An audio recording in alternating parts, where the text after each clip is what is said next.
अस्सलाम वालेकुम Pakistan. Welcome to मुकदमा अवाम का मलिया हाशमी के साथ। नाजरीन, पाकिस्तानी अवाम के बहुत से मुकदमात हैं जो हम तकरीबन हर प्रोग्राम में डिस्कस करते हैं, लेकिन आज एक ऐसा मुकदमा जो कि former prime minister Pakistan Tehreek Insaf के चेयरमैन इमरान खान साहब ने जेल में बैठ कर जो है वो चैलेंज कर दिया है अपने वकला के तवस्सुत से, और वो है जनाब आर्मी एक्ट अमेंडमेंट का कानून और दूसरा ऑफिशियल सीक्रेट एक्ट। ये जो तरामीम की गई थी इन दोनों कवानीन में पीडीएम हुकूमत के दौरान, इसको फॉर्मर प्राइम मिनिस्टर ने चैलेंज कर दिया है सुप्रीम कोर्ट ऑफ पाकिस्तान में। और अब जैसे कि आप सब जानते हैं कि मौजूदा चीफ जस्टिस ऑफ पाकिस्तान जनाब उमर अता बंदयाल साहब का आखिरी हफ्ता है अगला बहैसियत chief justice supreme court of Pakistan. So ये मामला मोस्ट लाइकली जाएगा जनाब जस्टिस काजी फाइज ईसा साहब की अदालत में, जो कि upcoming chief justice supreme court हैं। सो देखते हैं कि इसकी क्या सूरत हाल बनती है।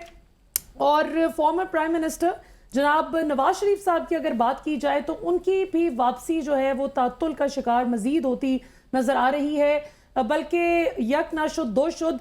अब तो शहबाज शरीफ साहब के हवाले से भी राना सनाउल्लाह साहब का कहना है कि वो तभी पाकिस्तान वापस आएंगे जब वो मुकम्मल तौर पर सेहतयाब हो जाएंगे।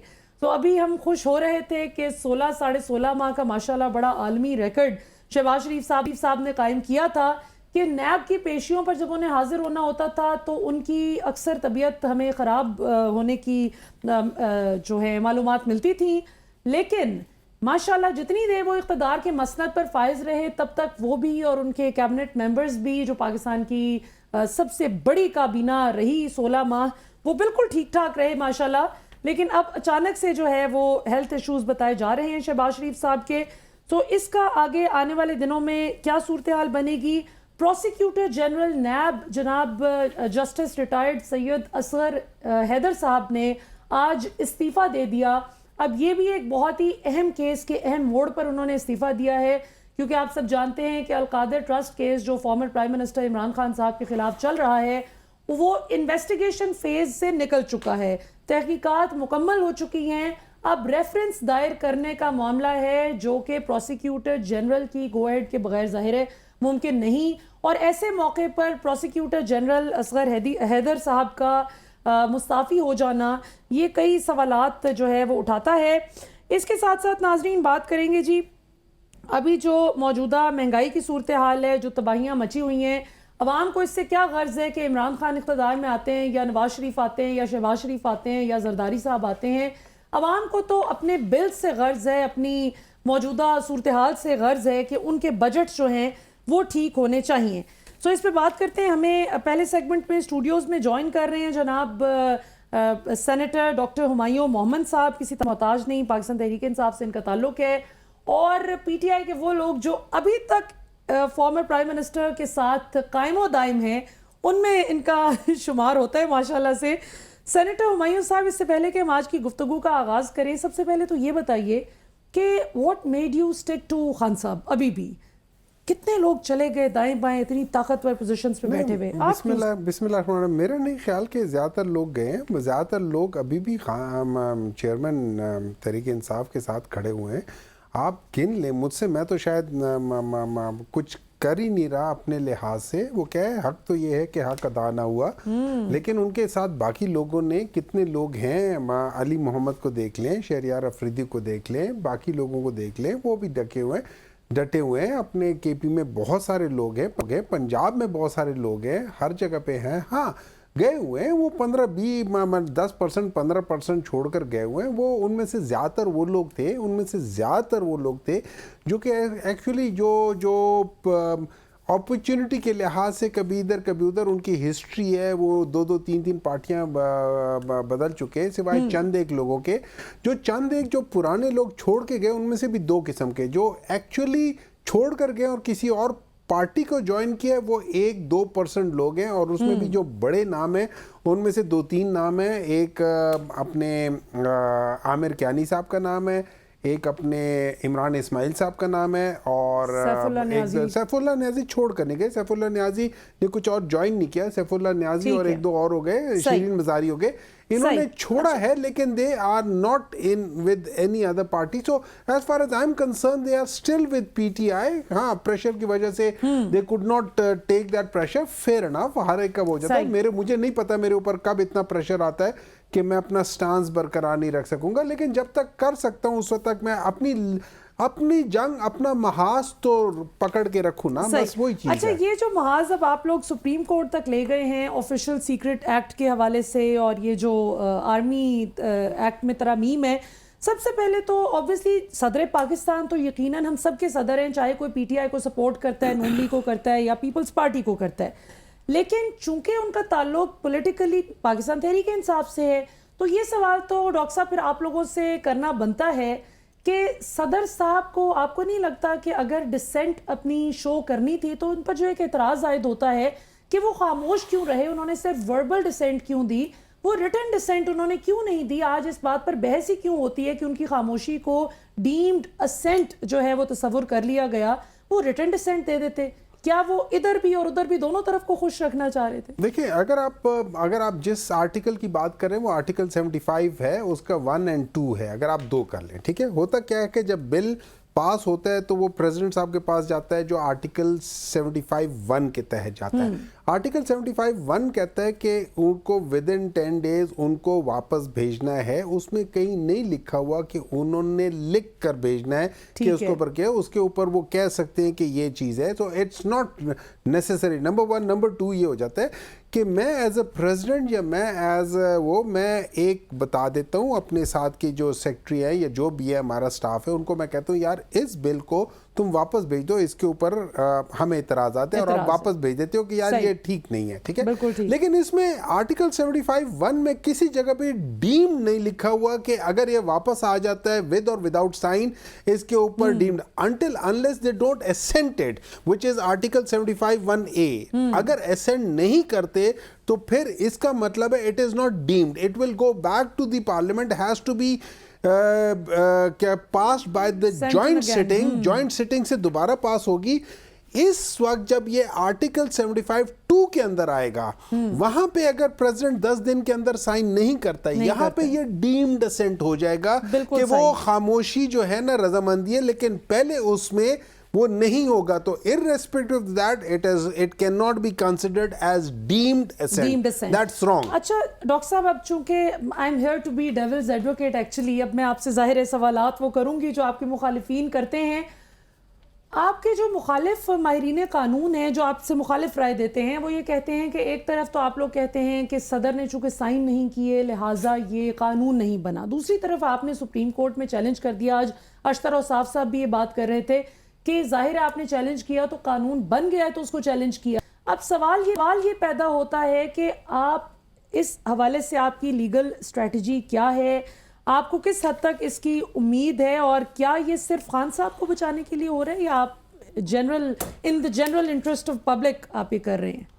देखिए, इसके जो लीगल एस्पेक्ट है कि as far as I am concern, जो मैंने मीडिया में सुना है वो तो ये था कि इसको कह दिया गया था, नोटिफिकेशन हो गई थी कि ये कानून बन गया था। उस नोटिफिकेशन की बेसिस पे ये चैलेंज हो रहा है कि यार ये कानून बना नहीं था तो आप नोटिफाई कैसे कर सकते हो, जो मेरी समझ है। बाकी हमारी जो लीगल टीम है, जो चेयरमैन साहब के, वो इनको देख रही होंगी डिटेल में।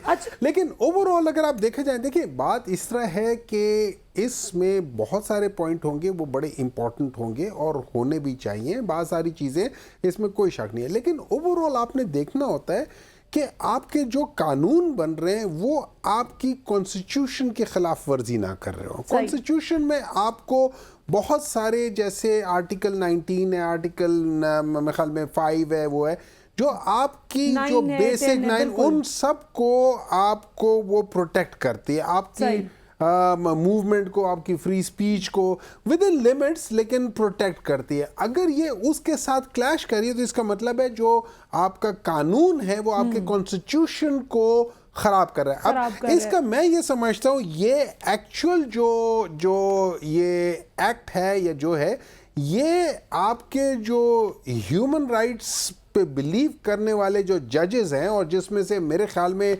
चीफ जस्टिस जो आने वाले चीफ जस्टिस फायज ईसा साहब हैं वो भी इस पे बहुत बिलीव करते हैं। उसके अलावा बाकी 3-4 बड़े नामवर जजेस हैं जो कि अगले 7-8 सालों के अंदर चीफ जस्टिस भी बनेंगे।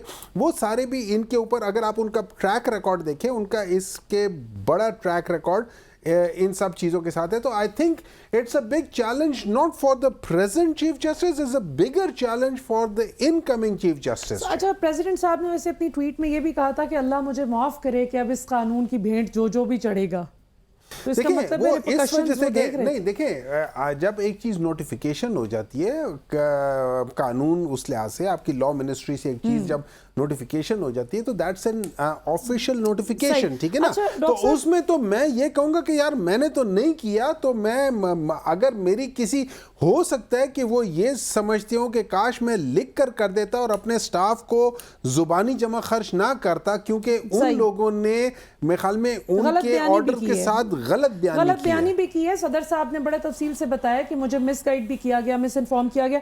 अच्छा सेनेटर साहब, अब क्विकली अब अगली उस चीज़ की तरफ चलते हैं। पीटीआई की जानिब से बड़ा स्टर्न किस्म का एक president of Pakistan doctor Arif Alvi साहब को एक रिमाइंडर आया है कि ये आपकी आईनी जिम्मेदारी है कि आपने इंतखाबात की तारीख का ऐलान करना है। And rightly so, I mean article 45 of the constitution of Pakistan is very clear on it.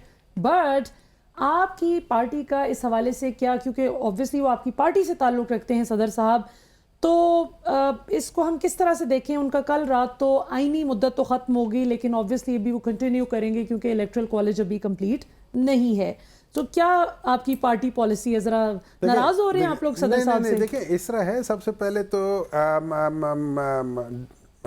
President साहब जो हैं डॉक्टर आरिफ अलवी साहब, इसमें कोई शक नहीं, वो पाकिस्तान तहरीक इंसाफ के बानी रहनुमाओं में से एक है, और बड़े पढ़े लिखे और बड़े थॉरो जेंटलमैन है। हर लिहाज से he is a thorough gentleman, और बड़े सोच विचार वाले शख्स हैं, ठीक है। अच्छा, अब आ जाती है वो आर्टिकल 48 है, जिसके लिहाज से जो पावर ऑफ क्या कह सकते हैं, announcement of the election date है, वो प्रेसिडेंट के पास है। लेकिन जो एक्ट है उसने वो इख्तियार प्रेसिडेंट से लेके दे दिया। अब ये अगेन एक्ट जो है ये कॉन्स्टिट्यूशन के खिलाफ जा रहा है।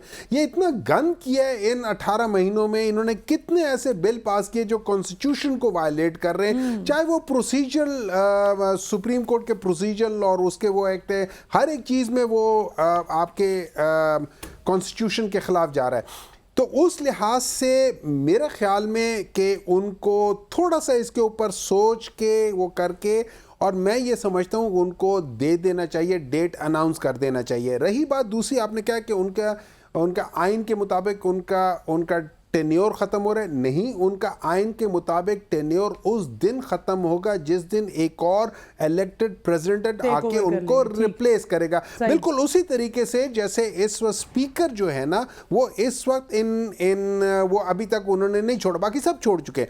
इसी लिहाज से प्रेसिडेंट जो होता है ये आईनी मुद्दत उस वक्त तक है जब तक अगला प्रेसिडेंट नहीं आता। रही बात क्या पाकिस्तान तहरीक इंसाफ उनसे खफा हैं? देखिए पाकिस्तान तहरीक इंसाफ के अंदर हम लोग कितनी दफ़ा ऐसा मैंने देखा हुआ है कि लोग इमरान खान से भी खफा होते थे, उनको भी सुनाते थे।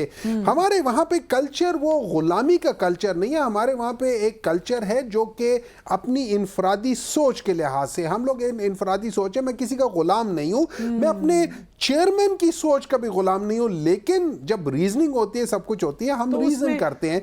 तो मेरे लिहाज से ये कि कोई अलवी साहब से खफा कोई नहीं है, लेकिन हाँ उनको हमारी ये मैंने सुना है कि उनके कोर कमेटी ने उनको कहा है कि as a president he must give, और ये सिर्फ उन्होंने नहीं कहा, ये लॉयर्स ने भी कहा है, ये और सब लोग, पीपल्स पार्टी भी कह रहे हैं, हर एक कह रही है, और मेरे ख्याल में उनको ये कर लेना चाहिए। लेकिन देखिए बात ही हो जाती है कि इस लेवल पे जो बंदा होता है ना, उन्होंने बड़े सोच विचार के करने होते हैं कि कहीं कोई ऐसी चीज़ ना हो जाए कि जिससे लेने के देने। फॉर एग्जांपल अभी आप देखें ना, वो लोग बिलावल भुट्टो साहब क्या कहते थे, वेलकम टू पुराना पाकिस्तान।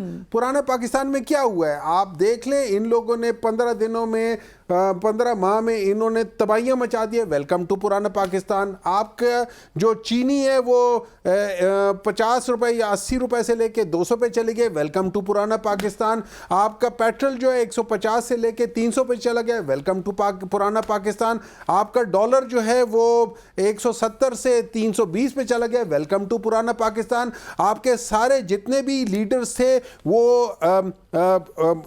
हुक्मरानी करने पाकिस्तान आए थे, जो ही वो ख़त्म हुए वो कोई दुबई भाग गया, कोई इंग्लैंड मर गया, वेलकम टू पुराना पाकिस्तान। आपके लोग पहले तो ड्यूरिंग अपने टेन्योर पे तो हर रोज़ कभी इधर जा रहे कभी उधर जा रहे, हर जगह जा रहे।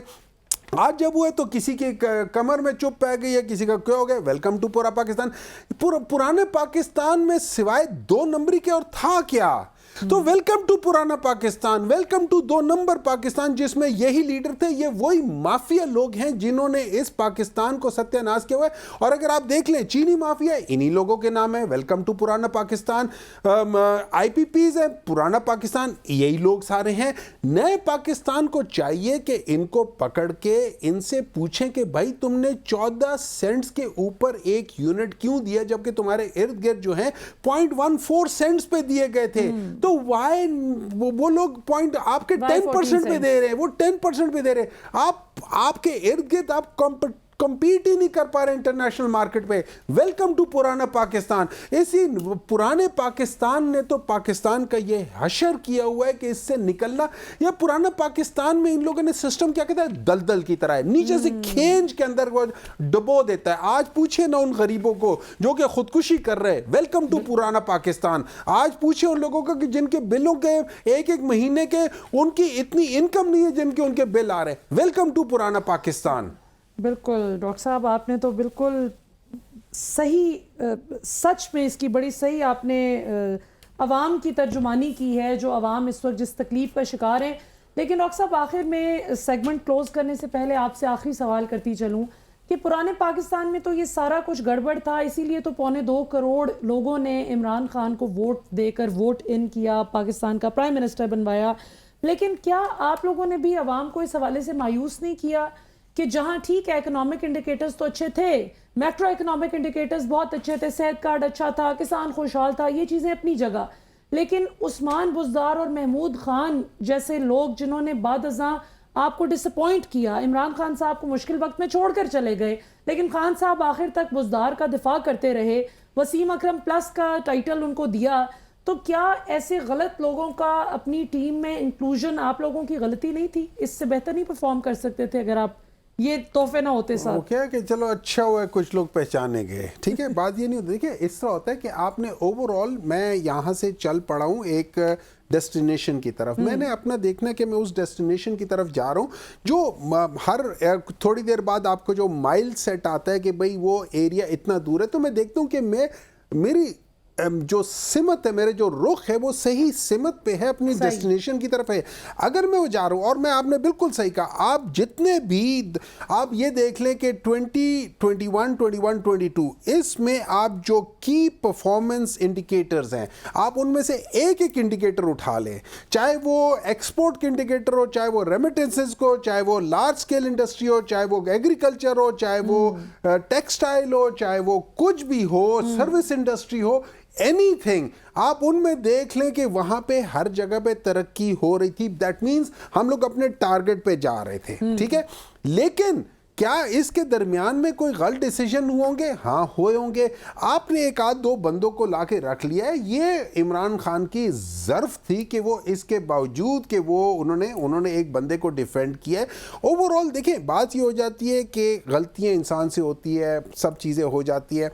मैं ये समझता हूँ I would actually concentrate on कि मेरा एंड टारगेट क्या। अगर मैं एंड टारगेट अचीव कर रहा हूँ, वो कहते हैं ना योर जो रिजल्ट्स आर जस्टिफाइड, अगर आपके मतलब योर मीन्स आर जस्टिफाइड अगर आपके रिजल्ट्स ठीक आ रहे होते हैं, तो उस चीज़ों के लिहाज से मैं ये समझता हूँ कि हाँ इस दफ़ा ये पाकिस्तान तहरीक-ए-इंसाफ जिस वो क्या कहते कुंदन से या जिस फर्नेस से गुजर के बाहर आएगी, इससे आपको वो खोट होते हैं ना, जो सोने के अंदर जो खोट होता है, वो खत्म वो आप जब तक फर्नेस के अंदर नहीं जाएंगे तो वो खोट नहीं निकलेगा। तो आप ये समझ लें कि अब वो 24 कैरेट का गोल्ड निकलेगा जो कि एक्चुअली बगैर खोट किया है। वो 22 कैरेट वाला या 19 कैरेट वाला पीछे रह गया। बिल्कुल सही, बहुत बहुत शुक्रिया सेनेटर डॉक्टर हुमायूं मोहम्मद साहब, आप हमारे साथ मौजूद थे।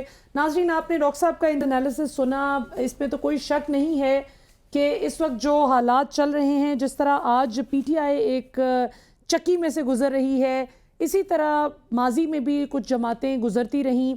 लेकिन हमने देखा कि जितना मर्जी मुश्किल माजी हो, जब जब इस्टेब्लिशमेंट के साथ इक़्तिदार के हवाले से मामलात सीधे हो जाते हैं तो फिर सारा इनकलाब, नून लीग का भी वोट को इज़्ज़त दो जो था वो झाग की तरह बैठ गया।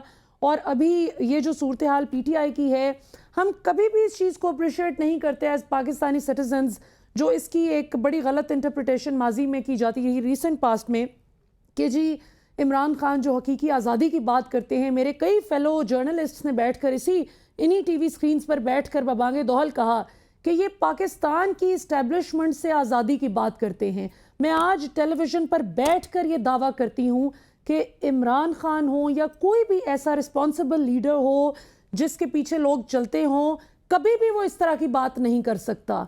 बैरूनी ताकतों से आज़ादी असल आज़ादी है, हकीकी आज़ादी जो हमारी मुल्क की रियासत को एक्चुअली अटेन करनी है, कि हम किसी भी बैरूनी मुल्क, बैरूनी ताकत के इशारे पर ना चलें, हम अपने डिसीजंस खुद ले सकें, पाकिस्तान खुद इंशाल्लाह एक सुपर पावर बने। तो हम उम्मीद करते हैं इलेक्शन में तो जो भी पार्टी आए जीते, मुकाबला हो, घोड़ा भी हाजिर है, मैदान भी हाजिर है, लेकिन ये लड़ाइयाँ अब ख़त्म होनी चाहिए कि इक़्तिदार के लिए इस्टेब्लिशमेंट को ललकारना, इक़्तिदार के लिए इस्टेब्लिशमेंट के साथ लड़ाइयाँ करना, सबको मिलकर चलना होगा। और ख़ास तौर पे जो डॉन लीग्स और इस किस्म के जिनके मेडल खुद गले में मौजूद हैं, वो तो खुदारा पाकिस्तानी अवाम को ना ही दर्स दें। इस वक्त सब स्टेक होल्डर्स को मिलकर एक साथ बैठने की ज़रूरत है, मुल्क को जोड़ने की ज़रूरत है अपने 4 टकों के सियासी फ़ायदे के लिए। वो क्या था, एक पाव गोश्त के लिए पूरी गाय हलाल कर दी, ये अब प्रैक्टिस ख़त्म होनी चाहिए और सारे स्टेक होल्डर्स मिलकर पाकिस्तान को इस मुश्किल में से निकालें। ये मुल्क भी अपना है, इस्टेब्लिशमेंट भी अपनी है, इदारे भी अपने हैं, सियासी जमातें भी अपनी हैं, ना कोई शख्स गद्दार है, ना कोई इदारा गद्दार है, सबको मिल के पाकिस्तान को आगे लेके चलना है। ब्रेक के बाद आते हैं नाजरीन, और एक और बड़ी अहम डेवलपमेंट आज अरशद शरीफ साहब के केस के हवाले से सामने आई है, उस पर बात करेंगे after the break.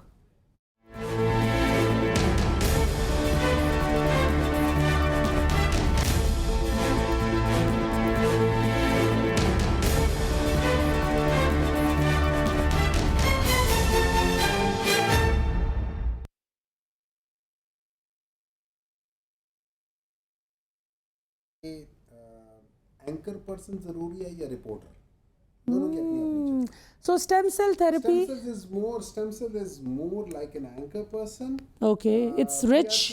It's more rich, it's more उसका impact देर तक रहता है, Okay. लेकिन उसके साथ आपको PRP वगैरह साथ साथ लेकर चलने पड़ते। और जब आप once you've had like 3-4 sessions of PRP monthly basis पे, तो उसके बाद मेरे लिहाज से जो होता है, मैं लोगों को कहता हूँ आप स्टेम सेल ट्रीटमेंट करा लें। इसका अगर आप कुछ ना कराएं ना तो इसका असर 8-10 महीने रहता है, ठीक है, लेकिन अगर आप स्टेम सेल्स करा लें उसका जो इम्पैक्ट आता है, इसके साथ आप PRP होती रहे, एक आध PRP हर 3 महीने बाद कर लें, ठीक है, आप टैबलेट मिनॉक्सिडिल है, 1-2 चीज़ें हैं वो लेते रहे तो आप ओवरऑल बहुत बेहतर है। बिल्कुल ठीक हो गया, बहुत शुक्रिया, थैंक यू डॉक्टर साहब, थैंक यू, खुदाफिज। अजमल, डॉक्टर साहब को वो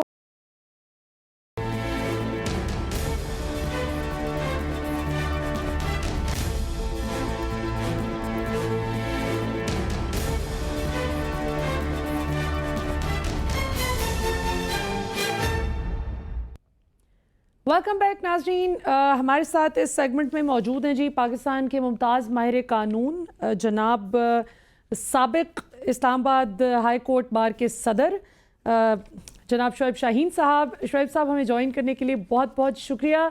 सबसे पहले तो ये बताइए कि आज ये जो बड़ी डेवलपमेंट सामने आई है, अलकादिर ट्रस्ट केस जो former prime minister Pakistan Tehreek Insaf के चेयरमैन इमरान खान साहब के हवाले से चल रहा है, उसकी इन्वेस्टिगेशन फेज़ मुकम्मल हो गया, अब रेफरेंस दायर करना बाकी था कि ऐसे क्रिटिकल स्टेज पर प्रोसिक्यूटर जनरल नैब सैयद असगर हैदर साहब मुस्ताफ़ी हो जाते हैं। इस डेवलपमेंट को आप किस तरह से देखते हैं? देखिए, मेरा ख्याल है कि अगर आप माजी में भी देखें तो जो आफ्ताब सुल्तान ने किया था उस वक्त भी उसको ऊपर जो प्रेशर था वो सब आपके सामने है। मेरा ख्याल है इसके ऊपर भी इस हवाले से बहुत प्रेशर होगा, चूँकि वो बहुत अच्छे इंसान हैं और बड़े पॉजिटिव माइंडेड आदमी हैं और उन्होंने बड़ा क्रेडिबिलिटी के साथ हमेशा काम किया है। तो आई थिंक उस प्रेशर को बर्दाश्त ना कर सकने की वजह से उन्होंने रिजाइन कर दिया, क्योंकि आपके सामने सब नजर आ रहा है कि ये सारी पॉलिटिकल विक्टिमाइजेशन जो हो रही है। अब अल कादर ट्रस्ट क्या केस है, अब उसके अंदर जो अगर सही मानों में इम्पार्शल इंक्वायरी होती है तो वो शरीफ फैमिली मनी लॉन्ड्रिंग में इन्वॉल्व होती है। वो बेसिकली वो जो पैसे आने थे मजीद वो शरीफ फैमिली की प्रॉपर्टी बेच के आने थे। वो जो नेशनल क्राइम एजेंसी के साथ और जो बहरिया टाउन के मालिक का एग्रीमेंट था वो आज तक सामने नहीं लाया गया। आज भी सुप्रीम कोर्ट में पैसे पड़े हुए हैं, कैबिनेट फैसला करके वहां से पैसे निकलवा सकती है, कोई बात नहीं है। और ये माजी में आज कुछ दिन पहले ये ऑलरेडी क्लोज डाउन हो चुका थी ये इंक्वायरी। तो ये सारा कुछ शो करता है कि ये सारा प्रेशर था। ये उस प्रेशर को बजाय इस बात के कि वो गलत फैसले करें या गलत कोई ऐसे डिसीजंस लें, गलत रेफरेंसेस फाइल्स करें, तो उन्होंने बेहतर समझा कि वो रिजाइन कर दें। और ऑनरेबल आदमी हैं और उन्होंने उस ऑनरेबल जो उसकी एग्जिट थी आई थिंक उसका रास्ता उन्होंने चॉइस किया। सही। अच्छा शुएब शाहीन साहब, आज एक बड़ी डेवलपमेंट सामने आई, बल्कि बहुत बड़ी डेवलपमेंट सामने आई कि ये ऑफिशियल सीक्रेट एक्ट और आर्मी एक्ट में तरमीम के हवाले से जो कवानीन हैं, जो अभी यही बहस चल रही है कि कवानीन बन गए हैं या नहीं। आज अख्तर औसाफ साहब ने भी आप लोगों को ज़रा आर्ग्यूमेंट्स के एतबार से चैलेंज किया मीडिया पे। उन्होंने कहा कि अगर एक तरफ ये कहते हैं कानून बने नहीं और दूसरी तरफ ये उन्हीं कवानीन को चैलेंज कर रहे हैं सुप्रीम कोर्ट में, तो एक तो उनके एतराज़ का जवाब दे दीजिएगा और दूसरा ये भी बताइएगा कि आज former prime minister Imran Khan साहब की तरफ से चैलेंज किया गया है इन दोनों कवानीन को कि फ़िलहाल कलअदम करार दिया जाए। उसके हवाले से क्या आप आवाम को एलाबरेट कर सकते हैं, इस पर थोड़ी डिटेल बताएं। देखिए, पहली बात तो यह है कि हमारा मेन मुद्दा यही है कि ये नोटिफाई ही नहीं हो सकते थे, लेकिन अब नोटिफाई कर दिए लॉ मिनिस्ट्री ने, अनलॉफुल तरीके से किए, अनकॉन्स्टिट्यूशनल तरीके से किए। अब इसके नतीजे में पकड़ दकड़ शुरू हो जाएगी, इसके नतीजे में लोगों की गिरफ्तारियां शुरू हो जाएंगी। अब ज़ाहिर है हमने ये सारे ग्राउंड्स लिए हैं कि ये लॉ बन ही नहीं सकता था, ये एक्चुअली लॉ है ही नहीं, ये कोरम नॉन जुडिस है, विदाउट लॉफुल अथॉरिटी है, इसकी कोई लीगल वैल्यू नहीं है। But even it should be declared as ultra vires और it should be set aside और इसको खत्म किया जाए। ये कानून का दर्जा नहीं रखता। अब ज़ाहिर है या तो इस पॉइंट ऑफ व्यू को सदर पाकिस्तान की ट्वीट आने के बाद उस गजेट नोटिफिकेशन को लॉ मिनिस्ट्री वापस ले लेती, अगर उसको वापस नहीं लेती तो उसको चैलेंज ना किए जाने का मकसद तो ये है कि फिर कानून के तौर पर हमने उसको एक्सेप्ट कर लिया, या अगर वो खुद इसके ऊपर वो अपनी ओपिनियन देते। उन्होंने तो आकर के खुल के वजाहत पेश कर दी उनकी लॉ मिनिस्ट्री ने, उन्होंने कहा नहीं हमारी नज़र में बिल्कुल ये कानून है और उसके तहत हम प्रोसीड करेंगे। अगर रियासी इदारे या लॉ इन्फोर्समेंट एजेंसीज उसके ऊपर अमल दरामद करके लोगों के बुनियादी हुकूक मुअत्तल करते हैं, उनकी इस तरह गिरफ्तारियां करते हैं, बगैर वारंट के लोगों के घरों में घुस जाते हैं, तो नेचुरली उसका इफेक्ट थाउजेंड्स ऑफ दी या करोड़ों जो अवाम है या जो पब्लिक है उसको नुकसान होगा। तो नेचुरली एक एपेक्स कोर्ट है और हमने उसको चैलेंज किया है और यही ग्राउंड किया है कि ये लॉ का दर्जा ही नहीं रखता और इवन अदरवाइज जो उसके कंटेंट्स हैं वो violative to the fundamental rights हैं और ये चैलेंज किया जाना हमारा बुनियादी हक है और इसलिए हमने उसको चैलेंज किया है।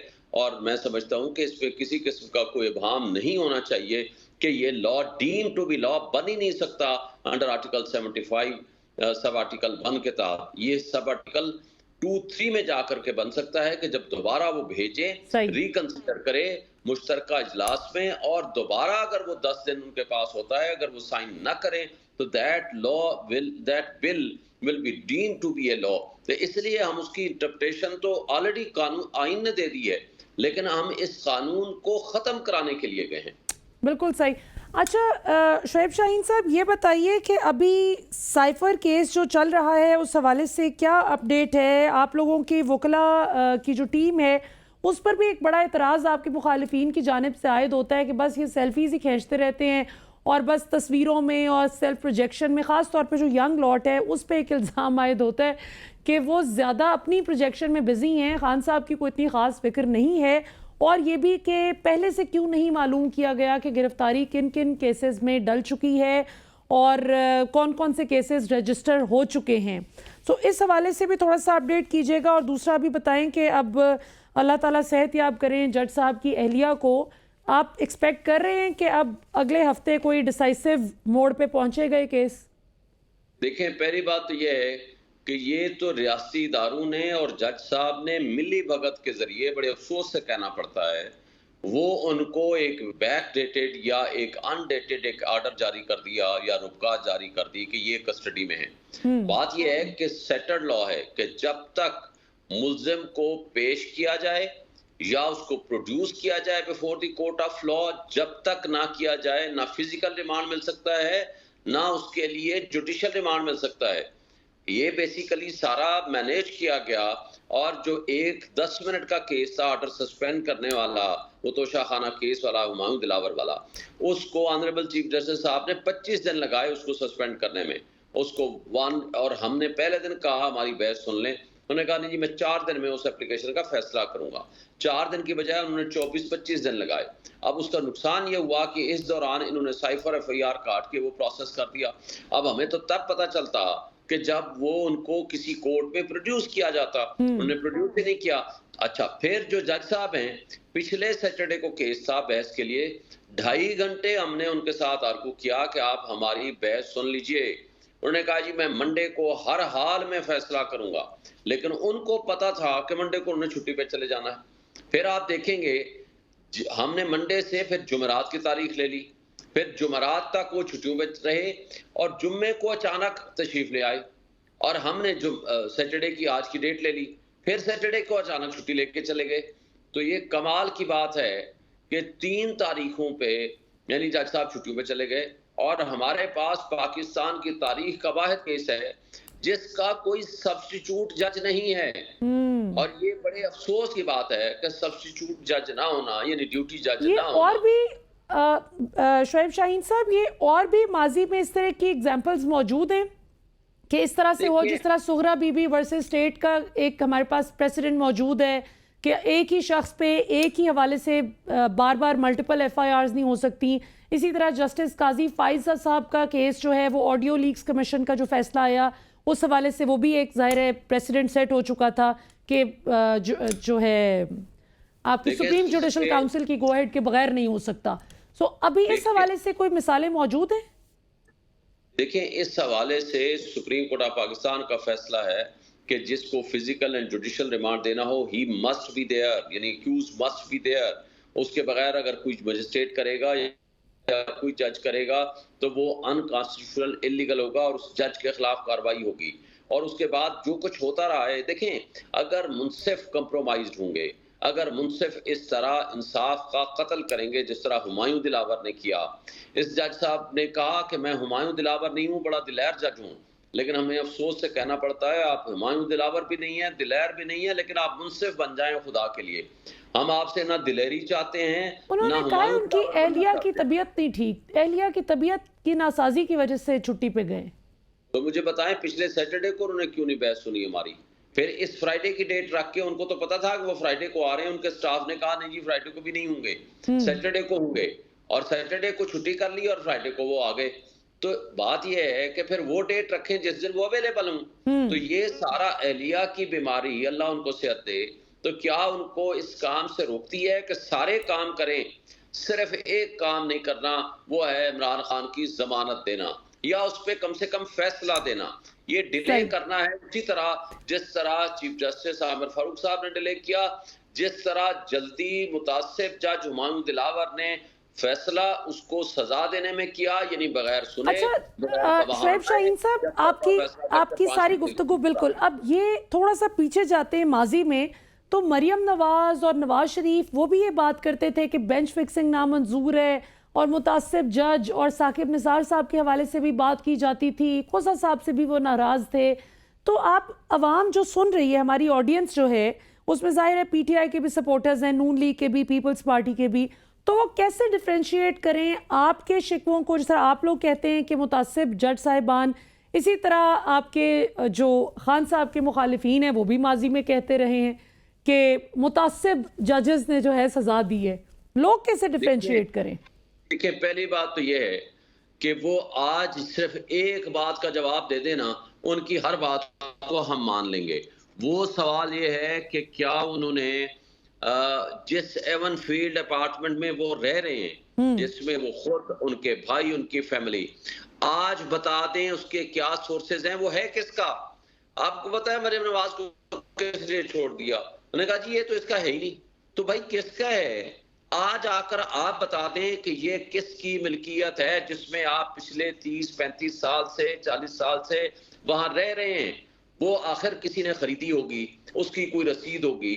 बिलियंस ऑफ डॉलर्स या बिलियंस ऑफ पाउंड्स की अगर ऐसी मालियत की आपकी प्रॉपर्टी है तो let it be explain.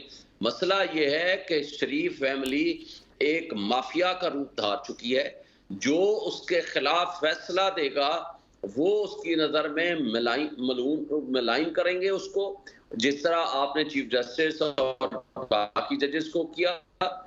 Saqib Nisar ने तो एक फैसला ही नहीं दिया इनके खिलाफ। कौन सा फैसला दिया? सिंगल फैसला नहीं दिया। वो तो बेंच का हिस्सा ही नहीं थे पनामा केस में।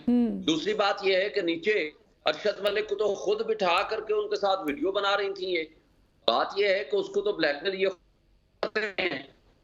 सारा ड्रामा होता रहा है, मैं सबके सामने है। और इस पे किसी को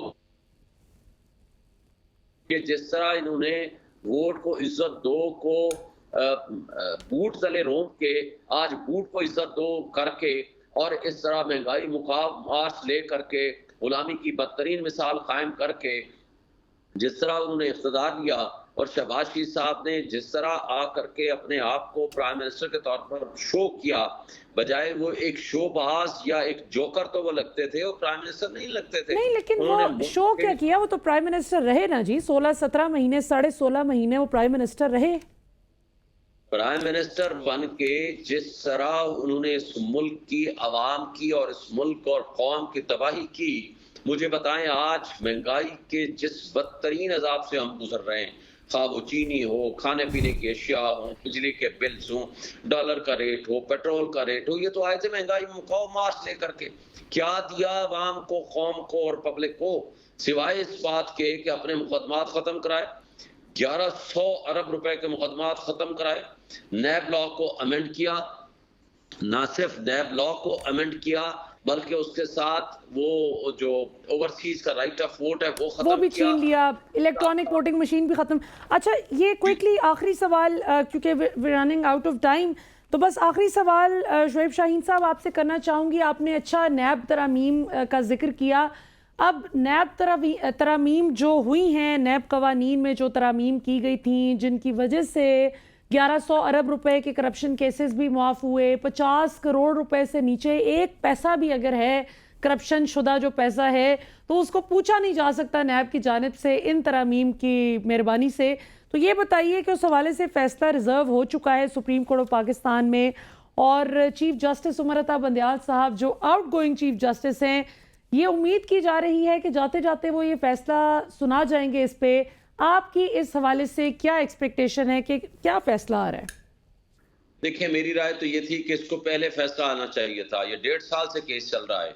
अब इस दौरान जो लोग प्रॉपर्टीज बेच चुके हैं, जो मफादात ले चुके हैं, जो पैसा अपना इधर उधर कर चुके हैं, उनसे रिकवर करना बहुत मुश्किल हो जाएगा। इसलिए मैं समझता हूं कि अब भी देर आया दुरुस्त आया, फौरी फैसला आना चाहिए। और मेरा ख्याल है कि करप्शन हमारे मुल्क का कैंसर है और कैंसर का इलाज सर्जरी होता है, उसको जितना जल्दी हो उसको खत्म होना चाहिए ताकि लोगों के साथ ये जो पब्लिक मनी है, लोगों का पैसा है, पब्लिक का पैसा है, वो वापस होना चाहिए और एहतसाब होना चाहिए। लेकिन एहतसाब के नाम पे पॉलिटिकल विक्टिमाइजेशन नहीं होनी चाहिए जो आज खान की, इमरान खान और पीटीआई के लोगों की हो रही है। बहुत बहुत शुक्रिया जनाब शुएब शाहीन साहब, आप हमारे साथ मौजूद थे। इस्लामाबाद हाई कोर्ट के साबिक सदर नाजरीन, आपने शुएब शाहीन साहब की गुफ्तगू सुनी। अभी लॉयर्स भी काफ़ी मुतहरिक नज़र आते हैं। बिजली के बिल्स में जो होशरुबा इजाफा हुआ उसके हवाले से, महंगाई की जो सूरत हाल लगता है कि जिन बोतल में काबू आ ही नहीं रहा, उस हवाले से भी वकला अब काफ़ी एक्टिव नज़र आते हैं। और किसी के पॉलिटिकल एम्स तो जो भी हों, वकला ऑब्वियसली अपने अपने मर्जी के पॉलिटिकल फिगर्स के केसेस तो लड़ते रहते हैं, वो भले लड़ते रहें, लेकिन हमें तो इस बात से गर्ज है कि पाकिस्तानी अवाम का मुकदमा कौन लड़ेगा। पाकिस्तानी अवाम का सबसे बड़ा मुकदमा ये है कि आज जो ख़ुदकुशियाँ हो रही हैं उनको रोकना होगा। जो माली मुश्किलात की वजह से लोग तंग हो रहे हैं, उस चीज़ पर, उस ज़ख़म पर मरहम रखना होगा हुकूमत को, कि हुकूमत वक्त का काम ही ये है। ये नहीं हो सकता कि हम पंजाब में जिस तरह से देखते हैं कि आए दिन मोहसिन नकवी साहब जो मौजूदा निगरान वज़ीर आला हैं, वो आए तो निगरान वज़ीर आला के तौर पर हैं, जिनका काम इलेक्शन करवाना है, फ्री एंड फेयर इलेक्शन अपनी निगरानी में करवाना है, लेकिन कभी पोस्टिंग्स हो रही हैं, तबादले हो रहे हैं।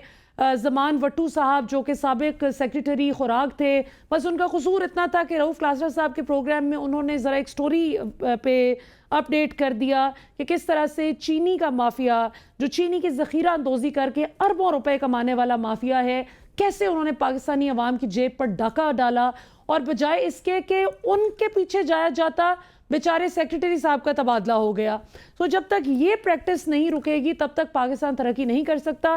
प्रोग्राम के आखिरी हिस्से में नाज़रीन ब्रेक के बाद ज़रा हार्ट टू हार्ट डिस्कशन करेंगे। उसमें आपकी मेज़बान और आपकी मेहमान होंगी मैं मलिया हाशमी, और हम बात करेंगे पाकिस्तान के सबसे ज़्यादा जो बड़ा बर्निंग इशू है, और अभी जो G20 समिट भारत में चल रहा है, उस हवाले से पाकिस्तानियों की क्या राय है, और बेचारे वो लोग जो इतना पढ़ लिख नहीं सके ज़िंदगी में, जिनको इतना शऊर नहीं मिल सका, उनको किस तरह ये सियासतदान अपने सियासी फ़ायदे के लिए बेवकूफ़ बनाते हैं, असल बात की तरफ ध्यान जाने नहीं देते।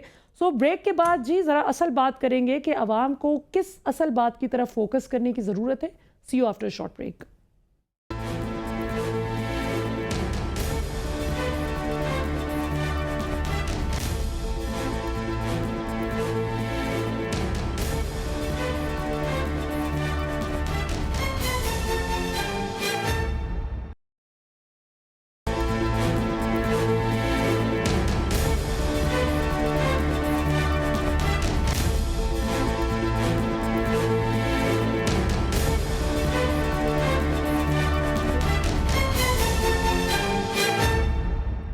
वेलकम बैक नाज़रीन, आपने आज के मेहमानों की गुफ्तगू सुनी, उनका इंसाइटफुल एनालिसिस सुना।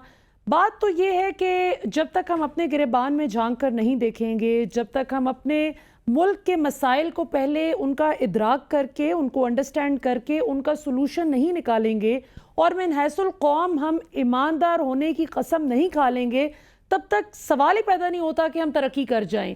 आपने देखा कि 1947 में पाकिस्तान भी तभी आज़ाद हुआ जब भारत हुआ, हम साथ साथ आज़ाद हुए, लेकिन क्या वजह है कि आज हम अपने कर्ज़ों की अदायगी के हवाले से परेशान हैं, बिजली के बिल्स के हवाले से अवाम परेशान है, 2 वक्त की रोटी के हवाले से परेशान है हमारी अवाम, जबकि वो भारत जहाँ पर भूख इफ्लास की कमी नहीं, वहाँ पर भी गुर्बत बहुत है। वहाँ पर तो बल्कि लोगों को सोने के लिए 4 दीवारी लोगों को नहीं मैसर आती, अक्सरियत जो है वहाँ पे गुर्बत की लकीर से नीचे है आबादी।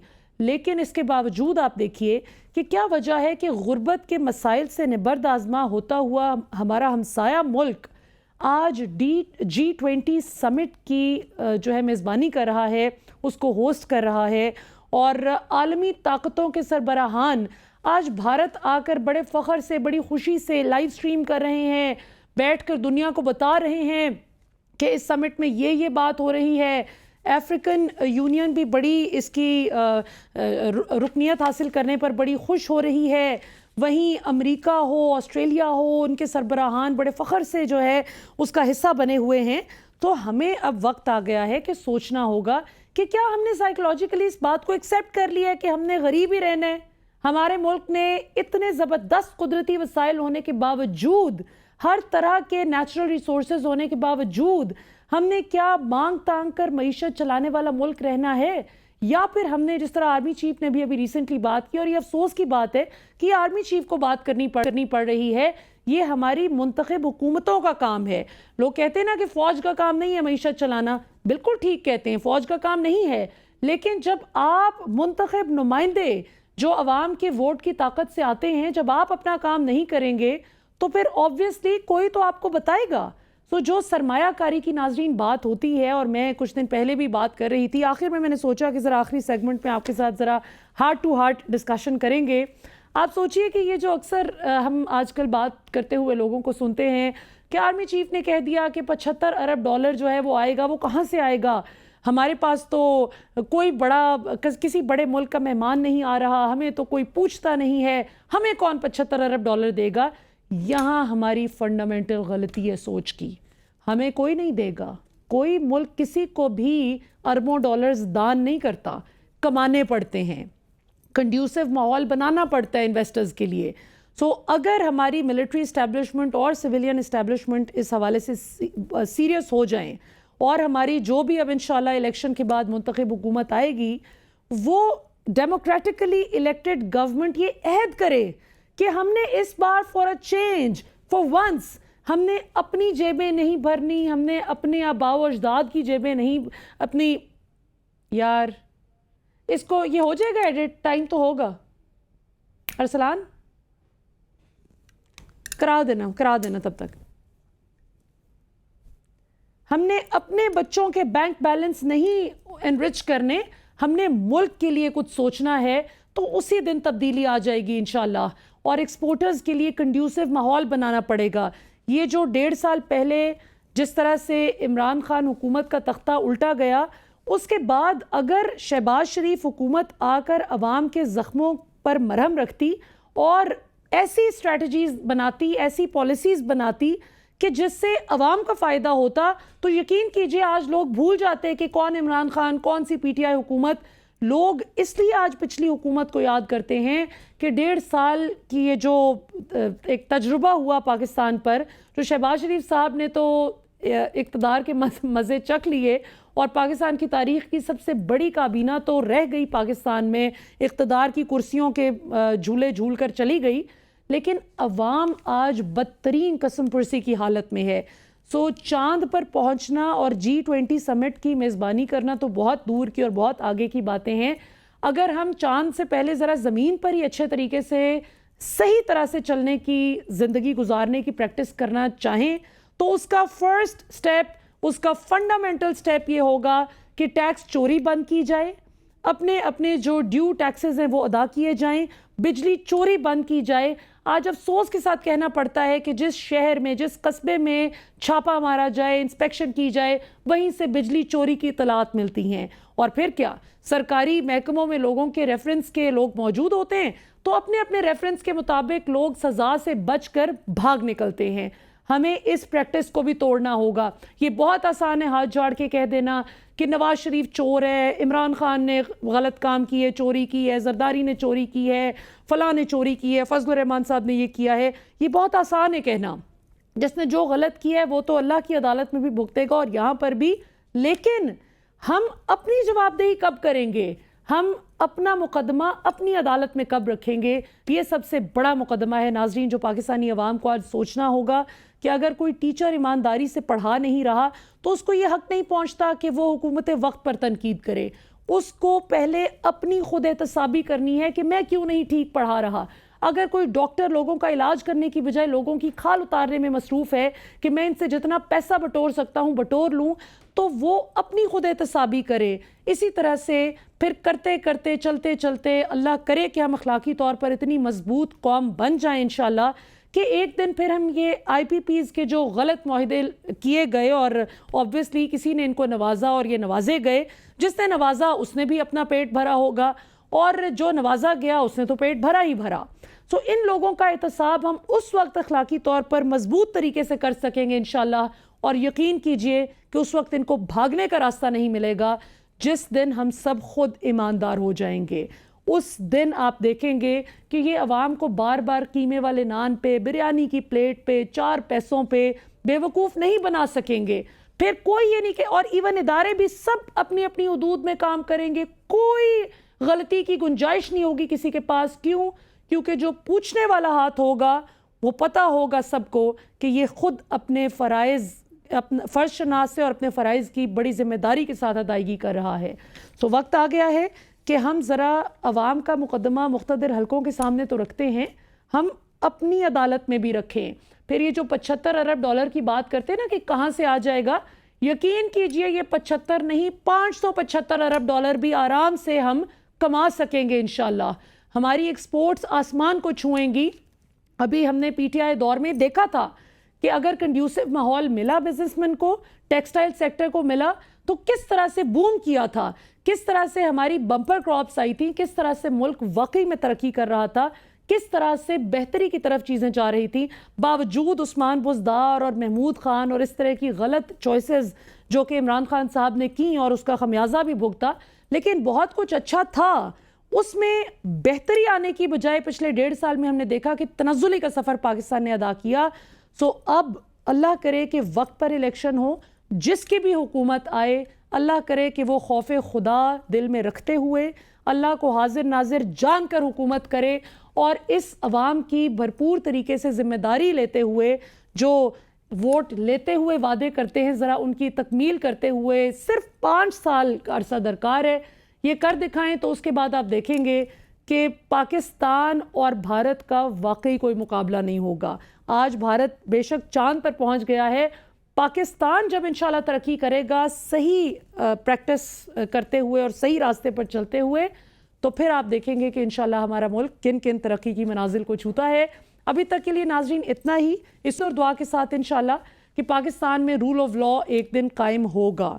पाकिस्तान में इंशाल्लाह अमीर और गरीब एक से कॉन्फिडेंस के साथ अदालत का दरवाज़ा खटखटाएंगे कि हमें इंसाफ चाहिए और उनको इंसाफ मिलेगा, अपनी ज़िंदगी में मिलेगा, मौत के बाद नहीं, ज़िंदगी में मिलेगा इंशाल्लाह। जहां अमीर और गरीब का बच्चा एक ही हस्पताल में एक ही जगह से इलाज करा सके, जहां तालीम की सहूलियात एक से मिल सकें, अमीर के बच्चे को भी और गरीब के बच्चे को भी, क्योंकि यही होगा असल पाकिस्तान का जो कायदे आज़म ने ख्वाब देखा था, उसकी इंशाल्लाह एक दिन तकमील होगी।